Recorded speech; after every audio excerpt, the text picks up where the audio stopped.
بالله من الشيطان الرجيم. بسم الله الرحمن الرحيم. يا أيها الناس أنتم الفقراء إلى الله والله هو الغني الحميد. إن يشأ يذهبكم ويأتي بخلق جديد وما ذلك على الله بعزيز.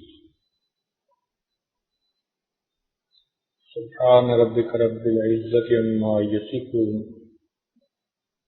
وسلام على المرسلين والحمد لله رب العالمين. اللهم صل على سيدنا محمد وعلى آل سيدنا محمد وبارك وسلم. اللهم صل على سيدنا محمد وعلى آل سيدنا محمد وبارك وسلم. اللهم صل على سيدنا محمد وعلى آل سيدنا محمد وبارك وسلم. اللہ رب العزت اپنی صفات میں کامل ہیں، بندہ اپنی صفات میں ناقص ہے. اللہ تعالیٰ ہر خیر کے دینے والے ہیں اور بندہ ہر خیر کا لینے والا ہے. اللہ رب العزت کی عظمتوں کی انتہا نہیں اور بندے کی محتاجی کی انتہا نہیں.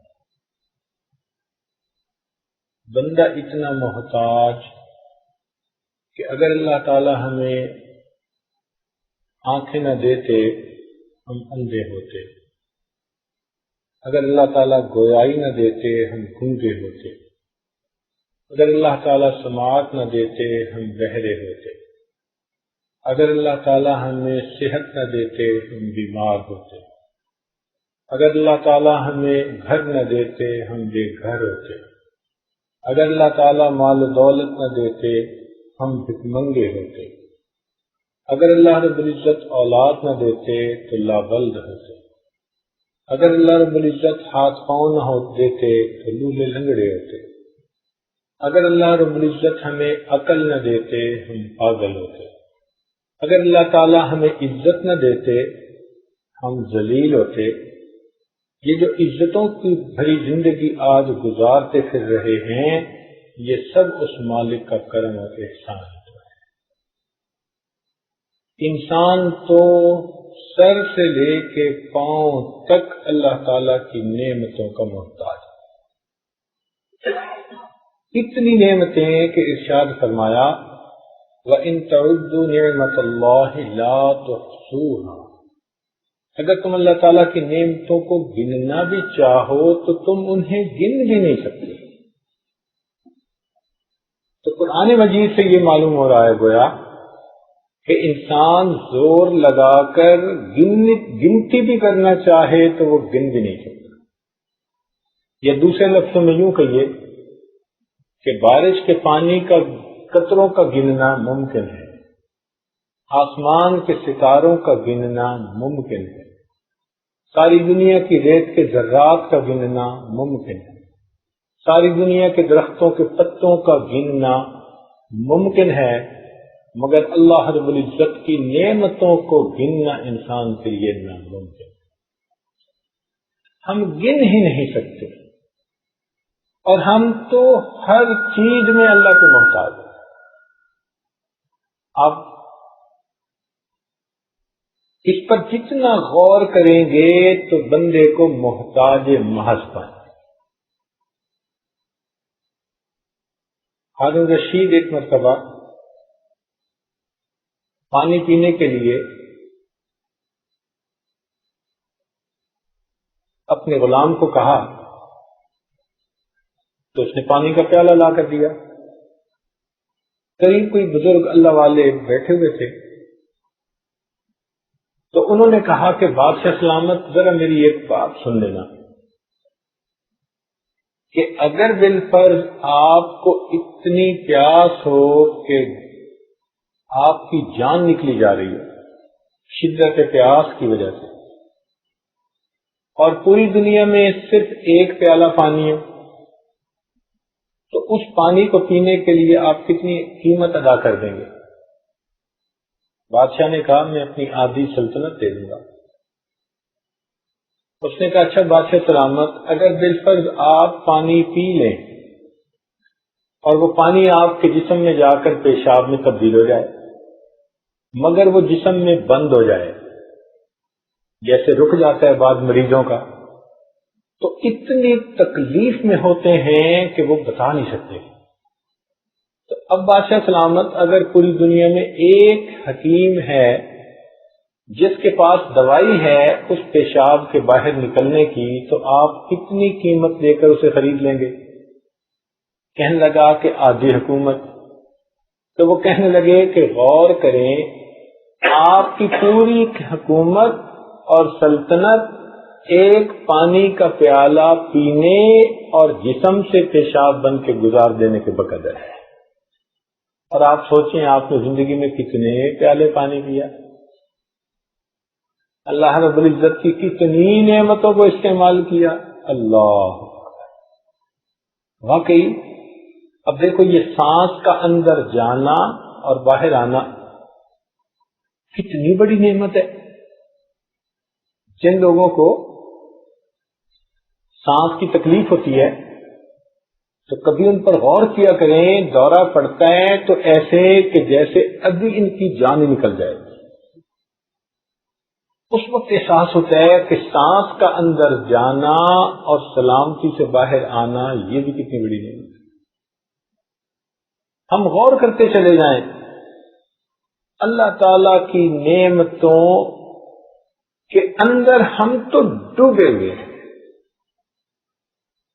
جتنا اس کا ہم مذاکرہ کریں، مشاہدہ کریں، اتنا اللہ تعالی کی نعمتیں ہم پر اور کھلتی چلی جائیں۔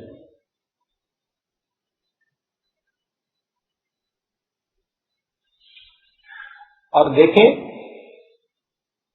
کہ اگر کوئی موٹر ٹھیک چل رہی ہو، فیکٹری ٹھیک چل رہی ہو، اپنا کام ٹھیک کر رہی ہو، تو یہ اس بات کی دلیل ہوتی ہے کہ جو اس موٹر کا مشین کا نگرانی کرنے والا ہے وہ ٹھیک ٹھیک اس کی نگرانی کر رہا ہے، تبھی تو وہ ٹھیک چل رہی ہے، ورنہ بند ہوتی، ٹوٹ جاتی، پروڈکشن دینا چھوڑ دیتی۔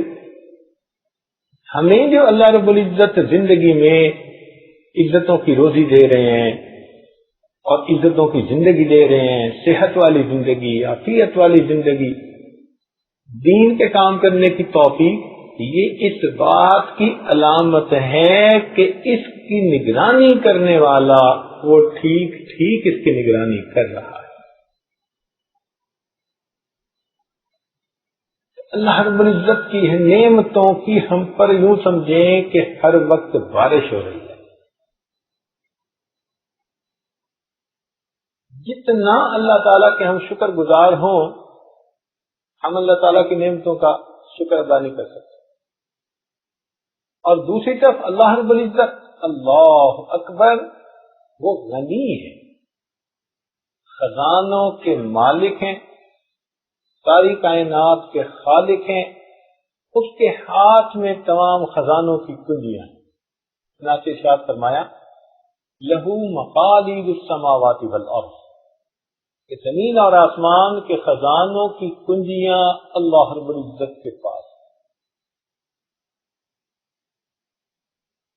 ارشاد فرمایا وَإِن مِّن شَيْءٍ إِلَّا عِندَنَا خَزَائِنُهُ، جو کوئی بھی چیز ہے اس کے ہمارے پاس خزانے ہیں۔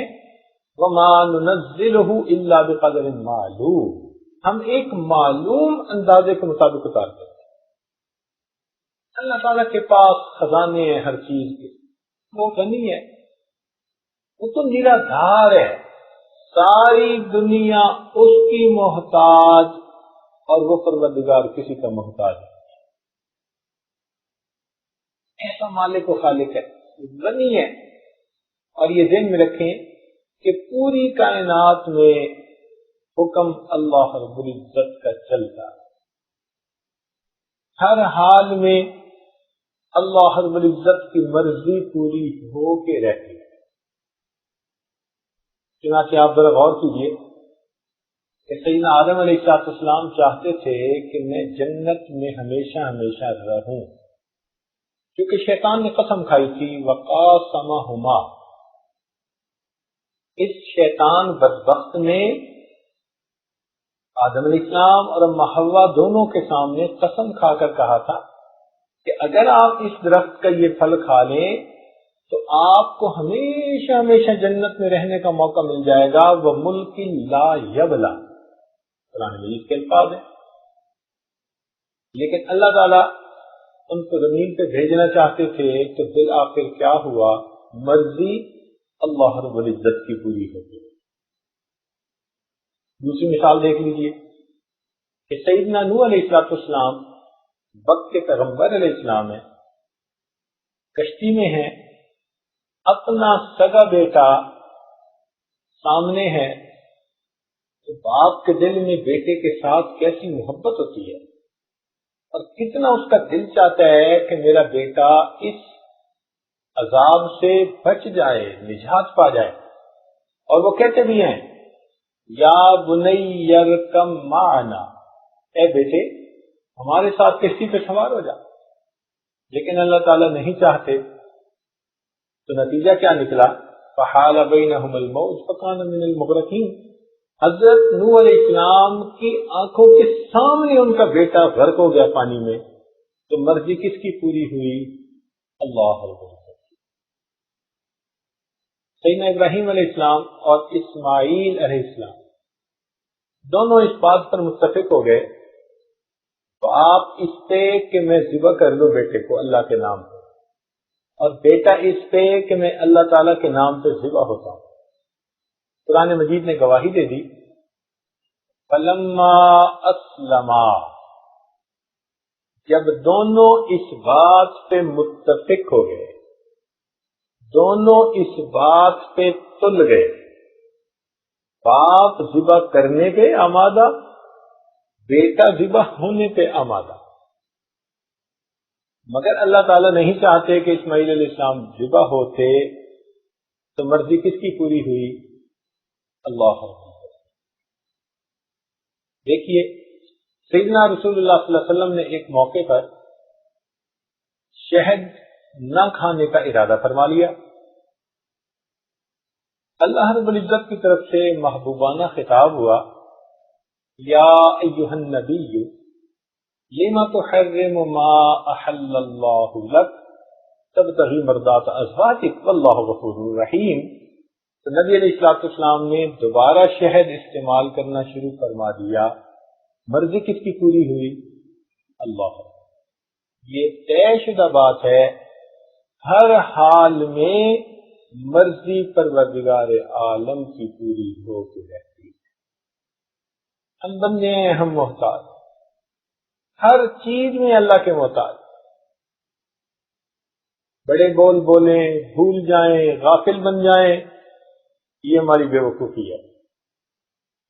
لیکن سچی بات تو یہ ہے کہ اگر بڑا متکبر شخص ہو نا اور اس کو پیٹ میں ری بند ہو جائے تو اس ری کی درد اس کو تڑپا کے رکھ دے۔ بڑے بڑے بول بولنے والا، اب بتائیے کہ پیٹ میں ہوا بند ہو جائے تو اس کا متحمل نہیں بن سکتا۔ تو معلوم ہوا کہ ہم تو اللہ رب العزت کے محتاج ہیں۔ اب جب کوئی محتاج ہوتا ہے نا تو وہ ہمیشہ غنی سے مانگ کے اپنا کام چلاتا ہے۔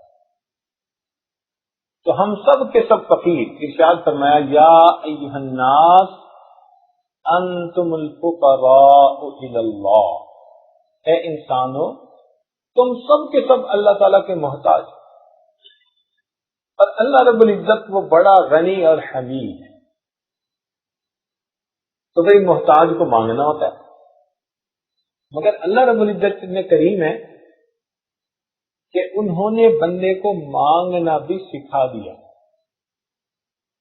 جیسے کسی دفتر میں اپلیکیشن بھرتے ہیں نا، اس کا طریقہ کار ہوتا ہے، اگر اس کو صحیح طریقے سے بھر دیں تو جلدی اپروو ہو جاتی ہے، اور اگر ڈاکومنٹیشن پوری نہ ہو تو ریجیکٹ ہو جاتی ہے۔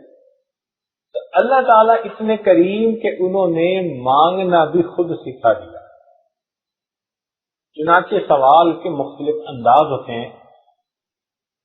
ایک ہوتا ہے علمی سوال پوچھنا، ایک چیز کا نہیں پتا تو انسان اس چیز کو اپنے استادوں سے، بڑوں سے معلوم کرے۔ شریعت نے اس چیز کو پسند کیا، چنانچہ ارشاد فرمایا فَاسْأَلُوا أَهْلَ الذِّكْرِ إِن كُنتُمْ لَا تَعْلَمُونَ، اگر تمہیں کسی بات کا نہیں پتا تو تم جاننے والوں سے پوچھ لو۔ مفسرین نے اہل العلم اس کا ترجمہ کیا کہ ان سے معلوم کر لو، بلکہ اچھے طریقے سے سوال پوچھنا، اس کو فرمایا حسن السؤال نصف العلم، اچھے انداز سے سوال کرنا یہ بھی آدھا علم ہے۔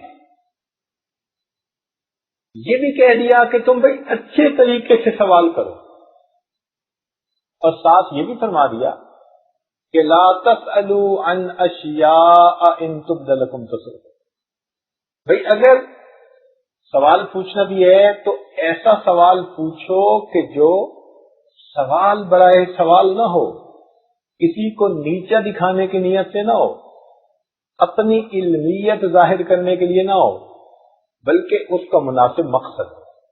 تو حدود و قیود لگا دی۔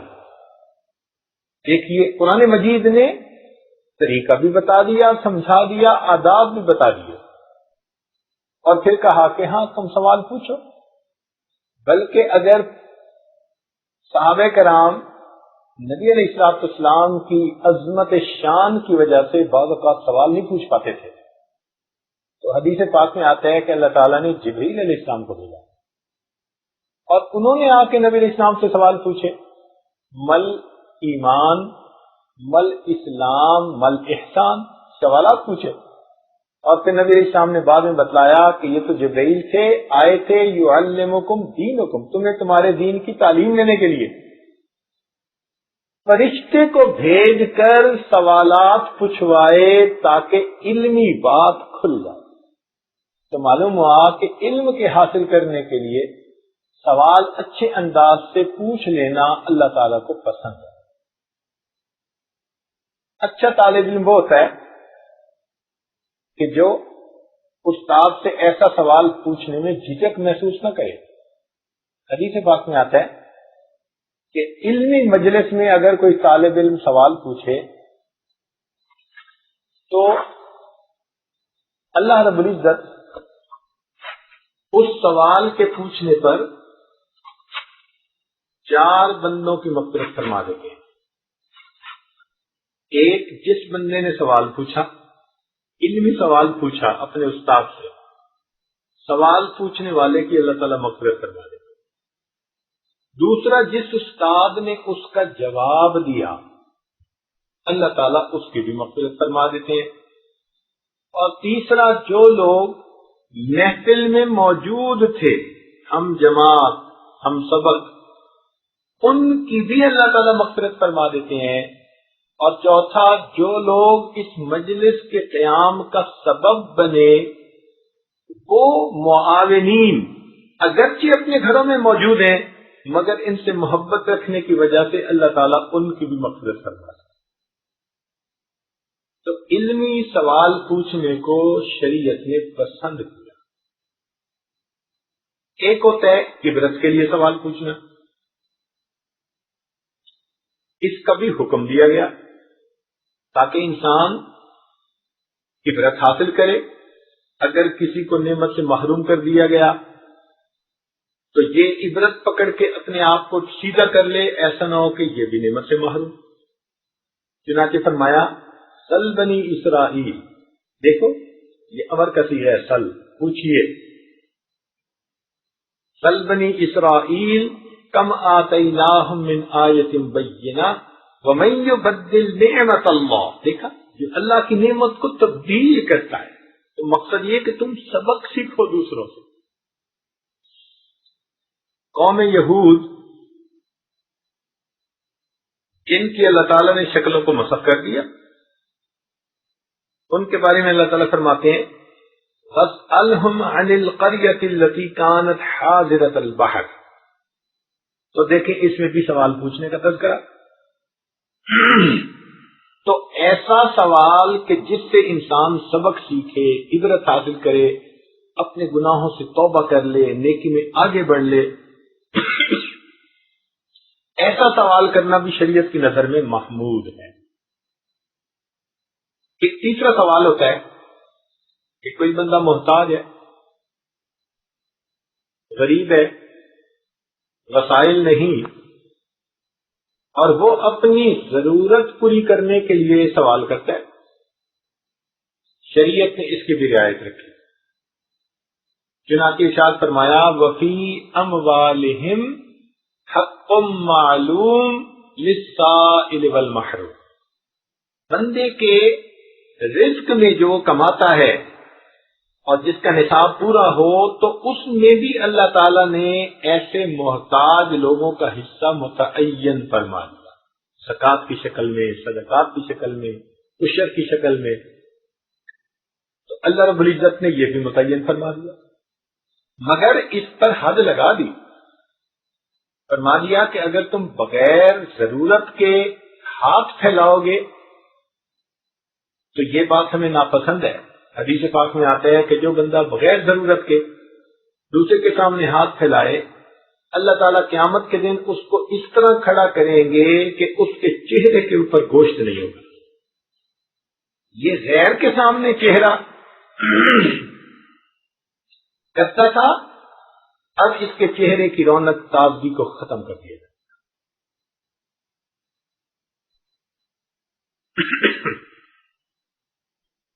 بلکہ بعض صحابہ کرام سے نبی علیہ السلام نے بیعت لی کہ تم کسی سے سوال نہیں کرو گے، صدیق اکبر بھی ان میں شامل، وہ فرماتے ہیں کہ ہم نے نبی علیہ السلام کے ہاتھوں پر بیعت کی کہ ہم کسی سے سوال نہیں کریں گے۔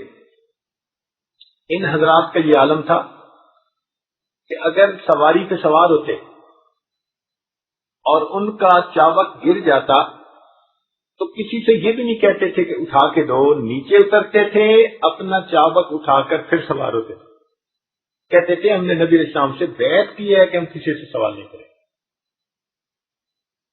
تو اس کی ایک حد متعین کر دی۔ ایک سوال اور بھی ہے، توحید-سنت.com۔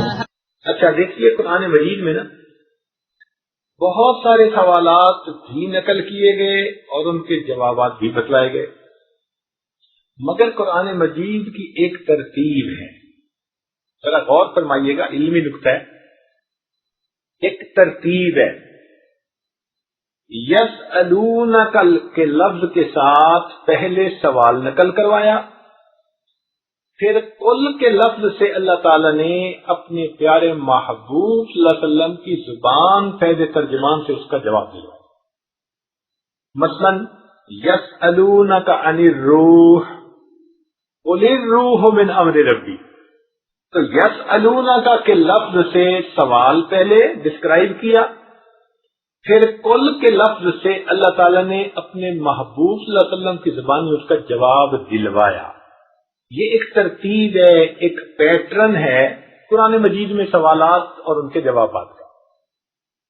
اسی طرح فرمایا یسألونک عن الاہلہ قل ہی مواقیت للناس والحج، یسألونک عن الیتامی قل اصلاح لہم خیر، یسألونک عن المحیض قل هو اذن فاعتزلوا النساء فی المحیض۔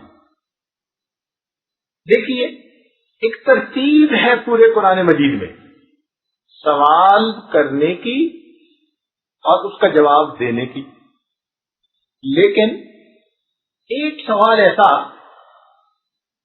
کہ جس سوال کا پوچھنا اللہ تعالیٰ کو اتنا اچھا لگا، وہ سوال اتنا اچھا تھا، اتنا بہترین تھا کہ اس کا جواب دیتے ہوئے اللہ تعالیٰ نے ترتیب کو بدل کے رکھ دیا۔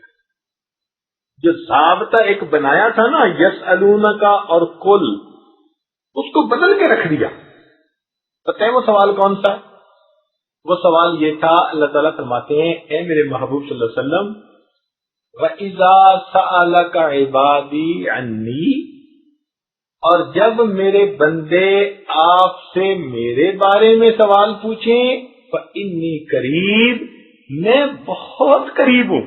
یہاں کل کے لفظ کو درمیان میں لا کر گفتگو کو لمبا کرنا بھی پسند نہ فرمایا گیا. اتنا تو اللہ تعالیٰ چاہتے ہیں نا کہ میرے بندے میرے بارے میں جانیں، میری معرفت پائیں، ان کو پتہ چلے کہ میں کتنی عظمتوں والا ہوں. سوال کا انداز اور جواب کا انداز بدل دیا. ارشاد فرمایا وَإِذَا سَأَلَكَ عِبَادِي. اب آگے کل کے ذریعے سے بھی جواب دلوایا جا سکتا تھا، مگر نہیں، یہ سوال تھا ہی ایسا کہ اس رب کریم کو پسند آ گیا، اسے اچھا لگا. اچھا میرے بندے میرے بارے میں معلوم کرنا چاہتے ہیں، تو فرمایا فَإِنِّي قریب، میں تو بہت قریب ہوں، ان کی رگے جان سے بھی زیادہ ان کے قریب ہوں. تو اللہ رب العزت تو انسان کے اتنا قریب ہے، لہذا معلوم ہوا کہ اللہ رب العزت سے مانگنا تو سب سے آسان کام ہے. دیکھیے، ایک ہے مخلوق سے مانگنا اور ایک ہے خالق سے مانگنا. اس میں بڑا فرق ہے. مخلوق سے اگر آپ مانگیں تو ایک مرتبہ کوئی دے گا، دوسری مرتبہ دے گا، تیسری مرتبہ منہ بنا لے گا اور چوتھی مرتبہ جھنڈی دکھا دے گا، تلقی کر لے گا، کہے گا جی یہ ہر وقت مانگتا ہی رہتا ہے. مگر اللہ تعالیٰ کا معاملہ جدا ہے. ایک دفعہ مانگو وہ دیتے ہیں، دوسری دفعہ مانگو وہ دیتے ہیں، تیسری دفعہ مانگو وہ دیتے ہیں. بلکہ جو بندہ ہر چیز اللہ رب العزت سے مانگے، ہر وقت اللہ سے مانگے، اللہ تعالیٰ اس بندے کو اپنا دوست بنا لیتے ہیں. فرماتے ہیں کہ یہ میرا ولی ہے کہ میرے سوا کسی اور سے مانگتا ہی نہیں ہے. اللہ کتنا فرق ہے بھائی مخلوق کے دینے میں اور پروردگار کے دینے میں. اس کو اللہ تعالیٰ اپنا دوست بنا دیتے ہیں. اور ایک اور بات سنیے کہ مخلوق کئی مرتبہ دیتی ہے نا تو غصے سے دیتی ہے. آپ گاڑی میں بیٹھے ہیں، کوئی بچہ آ گیا مانگنے والا، اس نے آپ کی گاڑی کا شیشہ انگلی سے کھٹکھٹایا. آپ اسے پہلے کہتے ہیں جاؤ بھائی آگے جاؤ، وہ پھر مانگتا ہے. آپ کہتے ہیں بھائی چلے جاؤ، وہ پھر مانگتا ہے. اور یہ لوگ ہوتے بھی خوب ٹرینڈ ہیں، ایسے ایسے الفاظ کہتے ہیں کہ اگلا مجبور ہو جائے دینے پر. اب آپ دینا نہیں چاہتے تھے، اس نے ایسے لفظ بولے کہ آپ مجبور ہو گئے دینے پہ، تو غصہ آیا آپ کو. غصے میں آپ 1 روپیہ نکال کے اس کو پکڑا دیتے ہیں، غصے سے اس کی طرف دیکھ کے دیتے ہیں. تو مخلوق کئی مرتبہ دیتی بھی ہے تو غصے سے دیتی ہے. رب کریم وہ عطا کرنے والے ہیں، جب بھی دیتے ہیں ہمیشہ پیار کے ساتھ دیتے. وہ غصے ہو کے نہیں دیتے. ہم نہیں کہتے ہیں کہ لے اور میرے پیچھے سے اتر ہے مگرون لاؤ، ایسے ہی کہتے ہیں نا. 1 روپیہ اس کو دے کے کہتے ہیں جان چھڑاؤ. لیکن نہیں، اللہ رب العزت کا معاملہ یہ نہیں ہے. بندہ اس سے مانگتا ہے، اللہ رب العزت خوش ہو کے بندے کو عطا کرتے ہیں. اچھا، مخلوق کے مانگنے میں ایک اور بھی فرق ہے کہ مخلوق میں اگر کسی بڑے بندے سے چھوٹی سی چیز مانگو تو وہ ناراض. مثلا آپ کسی امیر وزیر کے پاس چلے جائیں اور کہیں جی 1 چونی دے دے، مجمع میں مانگے، تو وہ آپ سے ناراض ہوگا، کہے گا کیوں تو نے مجھے اتنا غریب سمجھ لیا، بڑے مجمع میں تو مجھ سے 1 چونی مانگتا ہے. تو بڑے سے چھوٹی چیز مانگ لو تو وہ ناراض، اور اگر کسی غریب سے جا کر کہہ دو کہ جی مجھے 2 کروڑ روپیہ قرضہ دے دو تو وہ ناراض. کیا ہے یہ کوئی بندہ ہے؟ اندازہ لگاؤ، مانگتا بھی ہے تو یہ نہیں کہ چلو 1000 2000 اتنا. تو چھوٹے سے بڑی چیز مانگ لو تو وہ ناراض، اور بڑے سے چھوٹی چیز مانگ لو تو وہ ناراض۔ قربان جائیں اس پروردگار کی عطا پر کہ اس بندے سے، اس پروردگار سے کوئی بندہ کتنا ہی کیوں نہ مانگے، جتنا مانگے اللہ تعالیٰ اس کی امیدوں سے بڑھ کر دیتے ہیں۔ حتیٰ کہ جوتے کا ٹوٹا تسمہ بھی مانگے اللہ تعالیٰ پھر بھی ناراض نہیں ہوتے۔ وہ یہ نہیں کہتے کہ میں ساری کائنات کا مالک، تم مجھ سے جوتے کا تسمہ مانگتا ہے، نہیں۔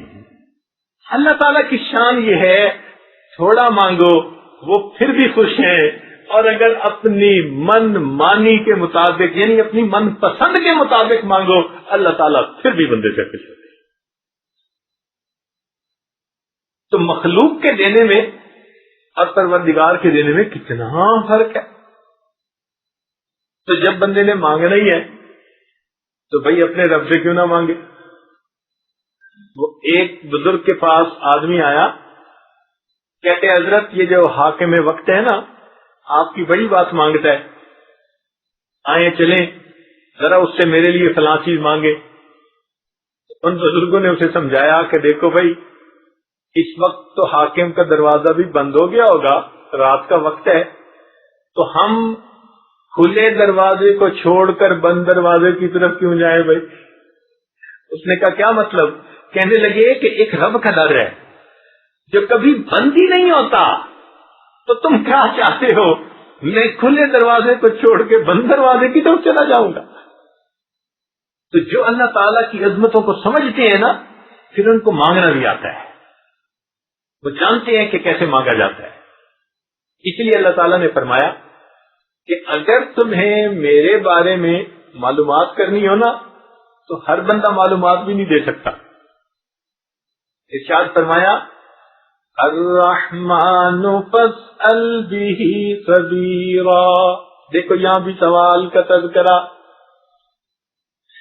الرحمن فاسأل به خبیرا، رحمان کے بارے میں کسی جاننے والے سے پوچھو، انجان سے مت پوچھنا، اس کو کیا پتا وہ کتنا کریم ہے، وہ کتنا رحیم ہے۔ رحمان کے بارے میں پوچھنا چاہتے ہو، الرحمن فاسأل به خبیرا، میرے بندو وہ اتنا عظیم پروردگار ہے کہ اگر پوچھنا چاہتے ہو تو کسی سمجھدار سے بات کرنا، جاننے والے سے پوچھنا، وہ بتائے گا پروردگار کتنا کریم ہے، کتنا رحیم ہے۔ تو اللہ رب العزت تو چاہتے ہیں کہ میرے بندے میرے بارے میں پوچھیں، ان کو پتہ چلے میری عظمتوں کا، اور پھر یہ بندے مجھ سے مانگے۔ اللہ اکبر، جو پروردگار اتنا کریم ہو کہ دوسروں کو منع فرما دے کہ تم مانگنے والے کو جھڑکی نہ دینا۔ چنانچہ قرآن مجید میں کیا ارشاد فرمایا؟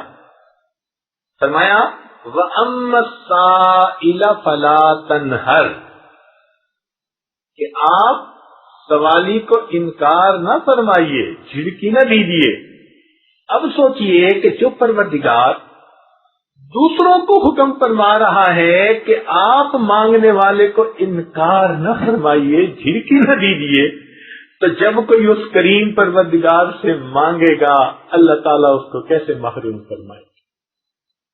اللہ اکبر، وہ تو بڑا کریم آقا ہے، وہ تو دیتا ہے اور بندے کی امیدوں سے بڑھ کے دیتا ہے۔ انسان اللہ تعالیٰ سے مانگے، ہر ضرورت مانگے، اللہ تعالیٰ اس کی ہر ضرورت کو پورا کرتے ہیں۔ وہ تو خوش ہوتے ہیں کہ میرا بندہ مجھ سے مانگنے کے لیے آیا، میرے دروازے پر آیا مانگنے کے لیے، اس کو پتا ہے کہ کوئی اس کا بھی رب ہے، اس کا پالنے والا ہے۔ اس بات پہ رب کریم خوش ہو جاتے ہیں۔ چنانچہ اللہ تعالیٰ کی شان عطا کا کیا کہنا کہ اللہ تعالیٰ کے محبوب صلی اللہ علیہ وسلم نے اللہ تعالیٰ کی دین کے بارے میں تفصیل بتائی۔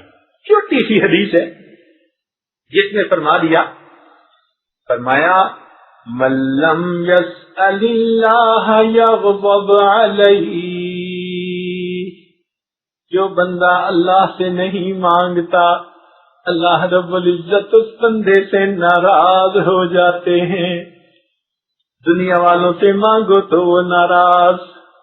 وہ کتنا کریم پروردگار ہے کہ اگر کوئی اس کے در پہ آ کے نہ مانگے رب کریم نہ مانگنے والے سے ناراض ہو جاتے ہیں. من لم يسأل اللہ یغضب علیہ. جو اس رب کریم سے نہ مانگے گا اللہ تعالیٰ اس بندے سے ناراض ہوں گے. اور پھر مانگے اور واقعی اخلاص کے ساتھ مانگے اللہ تعالیٰ عطا فرما دیتے ہیں. حتیٰ کہ اگر مقدر میں کوئی چیز دنیا میں نہیں بھی لکھی اللہ تعالیٰ اس کو دنیا کی بجائے آخرت میں عطا فرما دیتے ہیں. چنانچہ حدیث پاک ہے, سنیے اور ذرا دل کے کانوں سے سنیے کہ نبی علیہ الصلوۃ والسلام نے ارشاد فرمایا من سأل اللہ الشہادۃ بصدق. جو اللہ تعالیٰ سے شہادت کی موت سچائی دل کے ساتھ اخلاص کے ساتھ مانگے بلغہ اللہ منازل الشہداء وان مات علی فراشہ. اگرچہ وہ بندہ اپنے بستر پر مرے گا اللہ تعالیٰ قیامت کے دن شہداء کی قطار میں کھڑا فرما دے گا. اور جو چیز مقدر میں نہیں بھی لکھی دنیا میں اگر نہیں ملے گی رب کریم اس سوال کو ادھورا نہیں چھوڑیں گے. دنیا میں نہیں تو آخرت میں ضرور عطا فرما. تو جب ملنا ہی ہے اس در سے مانگنے والے کو تو بھئی مانگنے میں کمی کیسی. اس لیے عزیز دوستو ہمیں اللہ تعالی سے جتنا مانگنا چاہیے ہم مانگتے نہیں ہیں. آج دیکھیں نماز پڑھ کے 15 سیکنڈ کی دعا, آدھے منٹ کی دعا. اب آدھے منٹ کی دعا میں ہم نے کیا مانگا اللہ سے بھائی. ہمارے اکابر مستقل عمل سمجھتے تھے اس دعا مانگنے کو. نبی علیہ السلام نے فرما دیا الدعاء مخ العبادہ کہ دعا تو عبادت کا مغز ہے. رات کو تہجد پڑھتے تھے اور اللہ تعالی سے مانگتے تھے. وہ جانتے تھے کہ رات کو اللہ رب العزت کی طرف سے ایک خصوصی دینے کا دروازہ کھول دیا جاتا ہے. چنانچہ حدیث پاک میں آتا ہے ایک فرشتہ تہجد کے وقت اعلان کرتا ہے هل من سائل فأعطی له. ہے کوئی سوال کرنے والا کہ جس کو عطا کر دیا جائے. ہم تو مائل و کرم ہیں کوئی سائل ہی نہیں, راہ دکھلائیں کسے راہ رو منزل ہی نہیں, طور تو موجود ہے موسیٰ ہی نہیں. تو اللہ تعالیٰ تو دینا چاہتے ہیں مگر وہ دینے والے اعلان کروا رہے ہیں اور لینے والے لمبی تان کے سو رہے ہوتے ہیں. اور جب صبح اٹھتے ہیں تو کہتے ہیں جی کہ یہ پریشانی ختم نہیں ہوتی, یہ ختم نہیں ہوتی, یہ ختم نہیں ہوتی.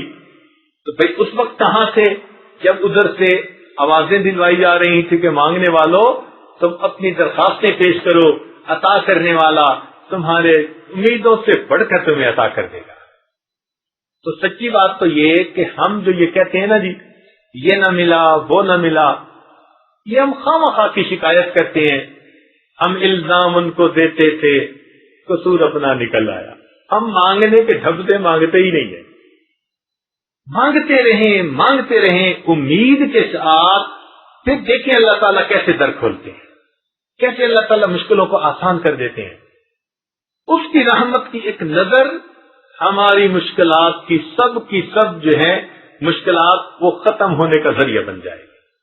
یہ خزاں کی فصل کیا ہے فقط ان کی چشم پوشی.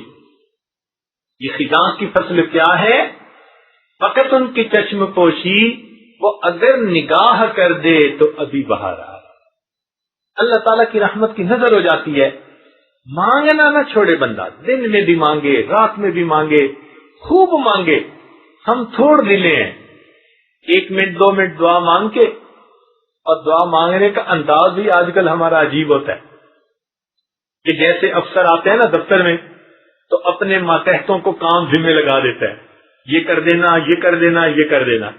ہماری دعا پہ ذرا غور کرنا, وہ بھی ایسی ہوتی ہے اے اللہ میری بیٹی کا رشتہ ہو جائے, میرے بیٹے کو جاب مل جائے, میری بیوی کو صحت ہو جائے، ہم بھی گویا معاذ اللہ اپنے پروردگار کے ذمے کام لگا رہے ہوتے ہیں۔ اس کو تو مانگنا نہیں کہتے، مانگنے کا انداز ہوتا ہے۔ آپ نے کبھی دیکھا ایک بندے کو جو فقیر ہوتا ہے، 1 روپے کا سوال کرنا ہوتا ہے، اس کے لیے اس نے پھٹے کپڑے پہنے ہوتے ہیں، اور جب ہاتھ اٹھاتا ہے پھیلاتا ہے تو ہاتھ بھی کانپ رہے ہوتے ہیں اور آواز بھی لرزائی ہوئی ہوتی ہے، اور ایسا مسکین بن کے وہ سوال کرتا ہے کہ جیسے اس سے بڑا محتاج تو کوئی ہے نہیں۔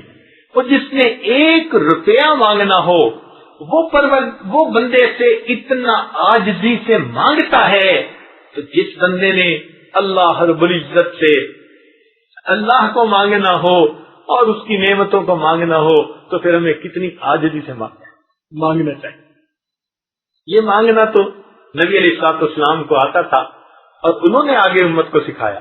حدیث پاک میں ہے کہ بدر کی رات نبی علیہ الصلوۃ والسلام نے سجدے میں سر ڈالا، ایسی دعا کی کہ آپ نے جب دعا فرمائی صدیق اکبر لانو کھڑے دیکھ رہے تھے، ان کا دل بھر آیا اور کہنے لگے اے اللہ کے محبوب آپ سر اٹھائیے، اللہ کی مدد یقیناً آتے رہے۔ یہ مانگنا ہوا نا کہ دیکھنے والے کو ترس آ جائے اور دینے والے کو تو ترس آنا ہی ہے۔ مانگنے والے کا تو مزہ یہ کہ ایسے اس نے عاجزی سے مانگا کہ دیکھنے والے کو بھی ترس آ گیا۔ کبھی ہم نے ایسی دعا مانگی کہ ہم اتنی عاجزی سے مانگے کہ دیکھنے والے کو ترس آ جائے؟ اصل میں ہمیں مانگنا نہیں آتا، اس لیے اللہ تعالی کے در سے اپنی پریشانیوں کا حل مانگیے اور اللہ رب العزت کی نعمتوں سے فیض پائیے۔ ہمارا تو کام چل ہی اللہ تعالیٰ کی رحمت سے رہا ہے، قدم قدم پہ لمحہ لمحہ ہم اللہ تعالیٰ کی نعمتوں کے محتاج ہیں۔ ہر نعمت کے محتاج ہیں، اور وہ پروردگار اتنا ہے کہ یہی نہیں کہ وہ صرف اپنوں کو دیتا ہے۔ دنیا میں تو ایسے ہی ہوتا ہے نا، کوئی اقتدار میں آ گیا تو چن چن کے جو اپنے حمایتی، اپنے ووٹر، اپنی پارٹی کے ہوتے ہیں ان کو دیتے ہیں۔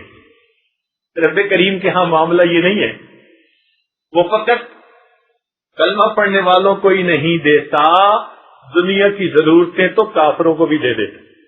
یاد رکھیں وہ نیکوکاروں کو بھی دیتا ہے، گناہ گاروں کو بھی دے دیتا ہے، وفاداروں کو بھی دے دیتا ہے، غداروں کو بھی دے دیتا ہے۔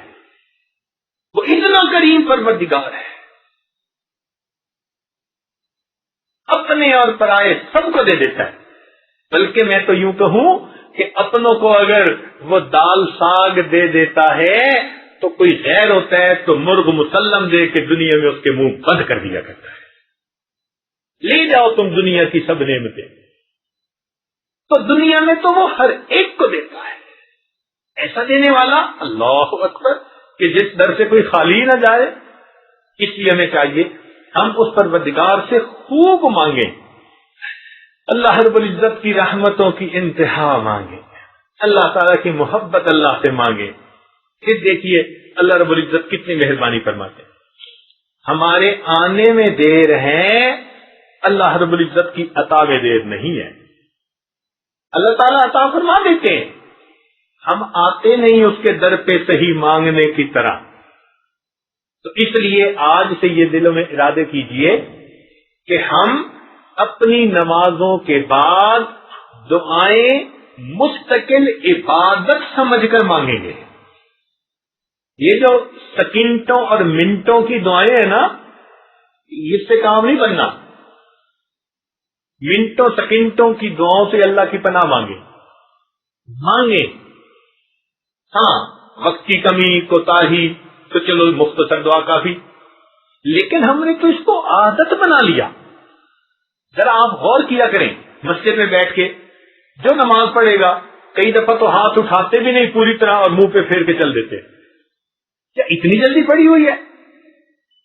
لگتا ہے کہ شاید دعا میں 2 لفظ بھی 2 فکرے بھی پورے نہیں بولے ہوں گے۔ تو ہمارا تو یہ حال ہے۔ اور پھر دعا مانگنے والوں کا حال یہ کہ ایک صاحب دعا مانگ کے اٹھے، قریب ہی بیٹھے ہوئے تھے، تو میں نے ان کو بٹھا لیا اور میں نے پوچھا بھائی کیا دعا مانگی؟ کہتے ہیں سچ بتاؤ یاد نہیں ہے۔ واہ بھائی واہ، دعا بھی کیا مانگی کہ طوطے نے جو رٹی ہوئی تھی وہ بس پڑھنی شروع کر دی اور پتہ ہی نہیں کہ کیا مانگا۔ تو بھائی دعائیں مانگنا اور چیز ہوتی ہے اور دعائیں پڑھنا اور چیز ہوتی ہے۔ آج کل ہم دعائیں مانگتے نہیں ہیں، ہم دعائیں پڑھتے ہیں، اس لیے دعائیں قبول نہیں ہوتی۔ اگر ہم صحیح طرح سے دعائیں مانگنے لگ جائیں تو اللہ رب العزت ہمارے حالات کو بدل کے رکھ دے۔ اس لیے اللہ تعالیٰ سے خوب مانگے، جتنا چاہے اللہ تعالیٰ سے مانگے، وہ پروردگار عطا کرنے والا ہے۔ اس لیے تو فرمایا کہ بھئی میرے بارے میں جب پوچھنا ہے نا تو ہر کسی سے مت پوچھنا، کسی کو کیا خبر، جاننے والوں سے پوچھنا، وہ تمہیں بتائے گا کہ ہم کتنے کریم ہیں، کتنے رحیم ہیں، کتنے غفور ہیں، کتنے ہم مہربان ہیں اپنے بندوں کے اوپر۔ کسی جاننے والے سے سوال پوچھنا، وہ تمہیں صحیح بتائے گا۔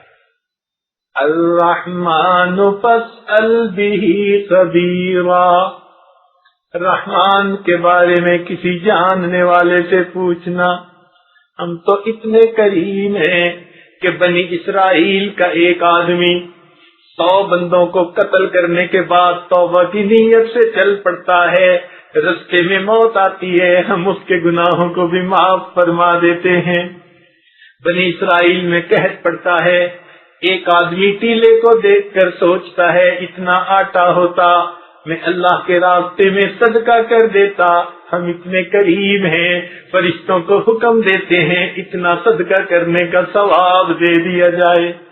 ایک دانیہ عورت پیاسے کتے کو پانی پلا دیتی ہے، اس کی پیاس بجھانے پر ہم اتنے خوش ہوتے ہیں، اس کے گناہوں کو معاف کر دیتے ہیں۔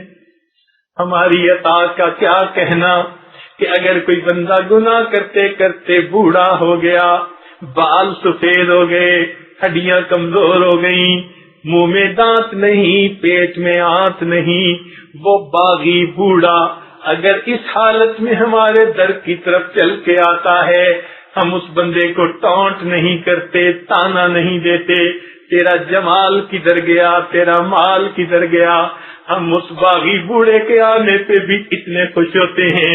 وَإِنْ أَتَانِي يَمْشِي أَتَيْتُهُ هَرْوَلًا، وہ چل کے آتا ہے، میری رحمت اس کی طرف دوڑ کے جا رہی ہوتی ہے۔ الرحمن فاسأل به خبیرا، رحمان کے بارے میں کسی جاننے والے سے پوچھنا، وہ بتائے گا ہماری عظمت شان کتنی ہے، ہم دیکھ کے کتنا خوش ہوتے ہیں۔ جب اللہ تعالیٰ کا یہ معاملہ، تو بھائی ہمیں مانگنے میں خوب محنت کرنی چاہیے اور اپنی تنہائیوں میں، خلوتوں میں اپنے رب کو منانے کی کوشش کرنی چاہیے۔ رب کریم ہمیں اپنی تمام نعمتیں عطا فرمائے اور ہم اللہ تعالیٰ سے خوب مانگیں، اس لیے کہ در دنیا میں ایک ہی ہے، در دنیا میں ایک ہی ہے، اور اسی در سے بادشاہ کو بھی ملتا ہے، اسی در سے گدھا کو بھی ملتا ہے، اسی در سے استاد کو بھی ملتا ہے، شاگرد کو بھی ملتا ہے، اسی در پہ امتی بھی ہاتھ پھیلاتے ہیں، انبیاء نے بھی اسی در پہ ہاتھ پھیلائے۔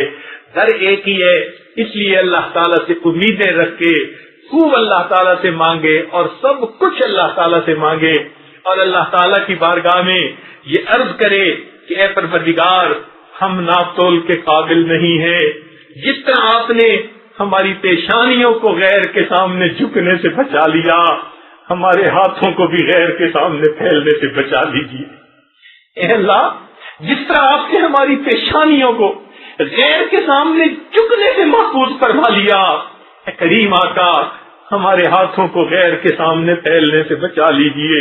اے اللہ، ہم صحت میں آپ کے محتاج، رزق کے بارے میں محتاج، آج لوگ پریشان ہیں اور ان کو بتانے والے کہتے ہیں فلاں جگہ چلے جاؤ، عملیات والوں کے پاس، فلاں جگہ چلے جاؤ، کسی کے پاس جانے کی ضرورت نہیں۔ وہ پروردگار انسان کی سرگوشی کو بھی سن لیتا ہے، اس سے کیوں نہ انسان تنہائی میں بیٹھ کے ہم کلامی کرے اور مانگے، اللہ رب العزت ہماری سب پریشانیوں کو دور فرما دیں گے۔ اے پروردگار، آج اس وقت ہم اپنے لیے انفرادی بھی مانگیں، اجتماعی دعائیں بھی مانگیں، میرے دوستو ہم ہر طرف سے کٹ چکے ہیں، اب تو ایک ہی راستہ ہمارے پاس ہے، اس کے سوا کوئی دوسرا راستہ ہی نہیں۔ اے پروردگار، اگر آپ نے بھی ہمیں اپنے در سے دستکار دیا تو پھر ہمارا کیا بنے گا؟ اس لیے ہم تو آپ کے در پہ اس نیت کے ساتھ آئے ہیں کہ اب آپ کے در کے سوا ہمیں کسی طرف آنکھ اٹھا کے بھی نہیں دیکھنا۔ رب کریم رحمت فرما کے ہمارے دامن بھر دیجیے۔ دیکھنا پھر اللہ تعالیٰ کیسے رحمتیں فرماتے ہیں۔ چنانچہ کسی نے کیا اچھی بات کہی، اس نے کہا تنگ دستی کے جو عالم میں گھبراتا ہوں۔ انسان جب پریشان ہو جاتے ہیں نا، تنگ دست ہو جاتا ہے تو بڑا گھبراتا ہے۔ تنگ دستی کے جو عالم میں گھبراتا ہوں، پر درے غیر پہ جاتے ہوئے کتراتا ہوں، مگر اللہ میں کسی غیر کے در پہ چل کے نہیں جاتا، مانگتا تو آپ ہی سے ہوں، مسجد میں آ کے دعائیں کرتا رہتا ہوں۔ تنگ دستی کے جو عالم میں گھبراتا ہوں، پر درے غیر پہ جاتے ہوئے کتراتا ہوں، ہاتھ پھیلانے میں محتاج کو غیرت کیسی، جب کوئی محتاج ہوتا ہے تو پھر وہ ہاتھ پھیلاتے ہوئے نہیں شرمایا کرتا، جہاں ضرورت پوری ہوتی نظر آتی ہے ہاتھ پھیلا دیتا ہے۔ اے اللہ، ہاتھ پھیلانے میں محتاج کو غیرت کیسی، شرم آتی ہے کہ بندہ تیرا کہلاتا ہوں، مگر اللہ مجھے شرم آتی ہے غیر کی طرف چل کے جاتے ہوئے، اس لیے کہ لوگ مجھے آپ کا بندہ کہتے ہیں۔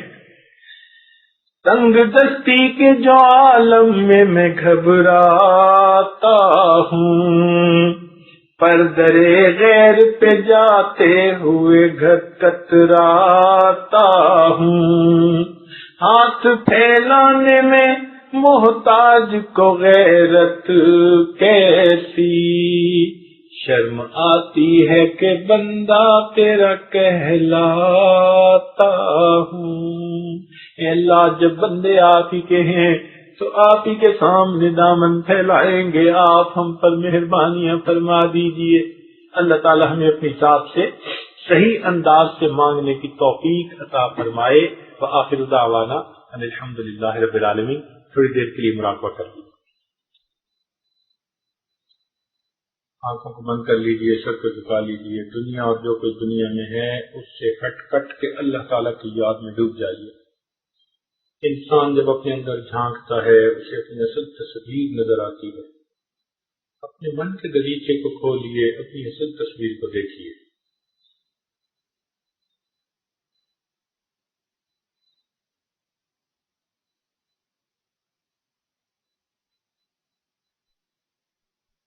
یا تیرا تذکرہ کرے ہر شخص، ورنہ پھر ہم سے گفتگو نہ کرے۔ یا تیرا تذکرہ کرے ہر شخص، ورنہ پھر ہم سے گفتگو نہ کرے۔ تیری چوکھٹ کا مانگنے والا، شکوے دنیا کے روبرو نہ کرے۔ یا تیرا تذکرہ کرے ہر شخص، ورنہ پھر ہم سے گفتگو نہ کرے۔ دیکھ لے جلوہ تیرا جو ایک بار، غیر کی پھر وہ آرزو نہ کرے۔ تیری چوکھٹ کا ماننے والا، شکوے دنیا کے روبرو نہ کرے۔ پڑھ کے یدعو کا لفظ پھر مومن، کیسے جنت کی جست جستجو نہ کرے واللہ یدعو الی دار السلام۔ پڑھ کے یدعو کا لفظ پھر مومن کیسے جنت کی جستجو نہ کرے۔ عشق نبوی ہو جس کا سرمایہ اتباع کیسے ہو بہو نہ کرے۔ عشق نبوی ہو جس کا سرمایہ اتباع کیسے ہو بہو نہ کرے۔ یا تیرا تذکرہ کرے ہر شخص ورنہ پھر ہم سے گفتگو نہ کرے۔ رات دن نعمتیں جو پائے فقیر تذکرے کیوں وہ چار سو نہ کرے۔ رات دن نعمتیں جو پائے فقیر تذکرے کیوں وہ چار سو نہ کرے۔ تیری چوکھٹ کا مانگنے والا شکل دنیا کے روبرو نہ کرے۔